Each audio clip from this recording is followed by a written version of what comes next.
Bonsoir Emmanuel Denis, bonsoir.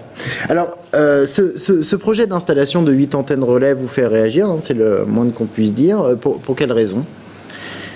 D'abord, ce que je voudrais dire, c'est que moi je comprends tout à fait la colère des riverains de la ville de Tours, enfin des Halles plutôt, parce qu'il faut quand même rappeler que dans le cadre du Grenelle des ondes, la ville de Tours a été sélectionnée pour être ville pilote pour la concertation concernant les projets d'antennes relais.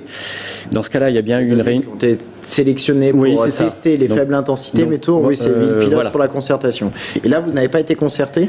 Il y a eu une réunion quand même. Hein. Voilà, il y a eu une réunion effectivement d'information, mais finalement personne n'avait l'information, il n'y avait aucun riverain présent. L'information était donnée le jour même dans l'ANR, un petit entrefilé. Donc voilà, le résultat c'est qu'il n'y avait personne à cette réunion. De toute manière, ça n'était en rien une réunion de concertation, puisque j'ai regardé la définition de concertation. La concertation, c'est prendre l'avis des parties prenantes avant de prendre une décision. Et donc là, la décision était déjà prise. Voilà, le projet était complètement bouclé. On nous a dit ça commence dans 2 mois. Alors justement, qu'est-ce qui vous irrite sur ce projet? C'est l'installation de 8 antennes, c'est le nombre, ou c'est tout simplement l'installation d'une antenne? Il n'y en aura que 6. Il n'y en aura que 6. Oui, il n'y en aura que 6. Il y a 2 pylônes qui sont là pour faire beau, pour l'esthétique en fait, hein, qui seront factices. Mais il y aura quand même 6 antennes, hein, donc 3 par opérateur. Elles seront tribandes. Donc chaque antenne en fait émettra sur les 3 fréquences. Hein. Enfin en tous les cas ça sera installé les 3 fréquences puisqu'il y a 3 générations de téléphones. Hein, donc ce sont des antennes qui sont. Mais alors, elles sont nombreuses. Est-ce que ça veut dire qu'elles sont chacune de plus faible intensité ou Non non. En fait comment ça fonctionne la téléphonie mobile quand il y a un opérateur qui s'installe, il utilise à chaque fois 3 antennes pour en fait rayonner sur un périmètre. Et en fait chaque antenne rayonne sur 120 degrés, donc 3 fois 120 et on fait. Donc là il y a 2 opérateurs, donc chaque opérateur a ses 3 antennes, donc ça fait 6. Alors ce qui moi me fait peur dans ce cas de figure, c'est que on est dans une situation où les antennes seront placées à 15 mètres. Ça ne sera pas un point haut, hein. Ça sera 15 mètres de haut, et donc 15 mètres c'est à peu près la hauteur des appartements qui sont à quelques mètres en face de l'autre côté de la rue. Et donc c'est le genre de situation où on va avoir des antennes qui rayonneront directement dans les appartements des riverains.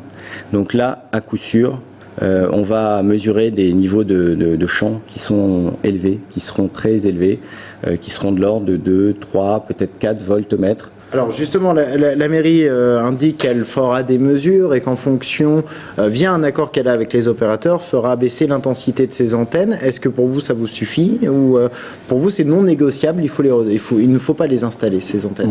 Moi je dis il ne faut pas pratiquer comme ça. Une fois que c'est installé, c'est très compliqué pour faire changer les choses.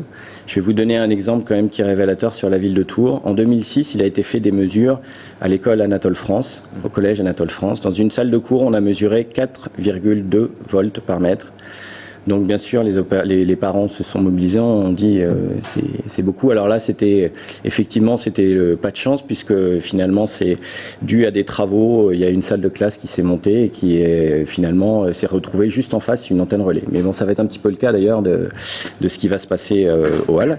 Et donc 4,2 volts, les parents se mobilisent, la mairie dit ok, on va essayer de faire changer les choses. 2 ans après, on avait diminué un petit peu.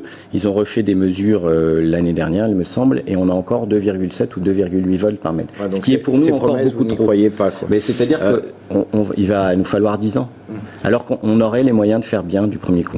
Alors là, vous n'êtes pas tout seul, là, il y a d'autres associations de riverains notamment, et vous allez déposer un recours en justice devant le tribunal de Tours. C'est pas en justice, hein, on fait étape par étape. C'est un recours gracieux au maire, on lui demande simplement l'annulation, on lui exprime simplement certains arguments et on lui dit voilà, on n'a pas été écouté, il n'y a pas de concertation, on vous demande d'annuler le projet, de le revoir, là en concertation.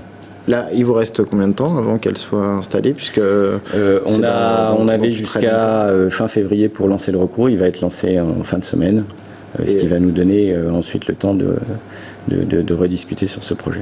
Alors là, il y a aussi une halte garderie à moins de 100 mètres, ou à 100 mètres à peu près. Elle est à 100 mètres. Ça cause... Si ces antennes diffusaient par exemple à 0,6 volts par mètre, ce que demandent certains, ce qui est d'ailleurs expérimenté dans des villes à l'issue de ce Grenelle des ondes, est-ce que ça vous suffirait ou Oui, nous on demande 0,6. On demande une garantie à 0,6.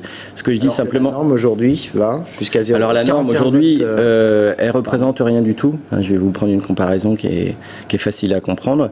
La norme aujourd'hui, elle dit 61 volts par mètre pour l'UMTS, elle dit 58 pour le GSM 2 et 41 volts pour le GSM 1. Mais ça représente rien du tout.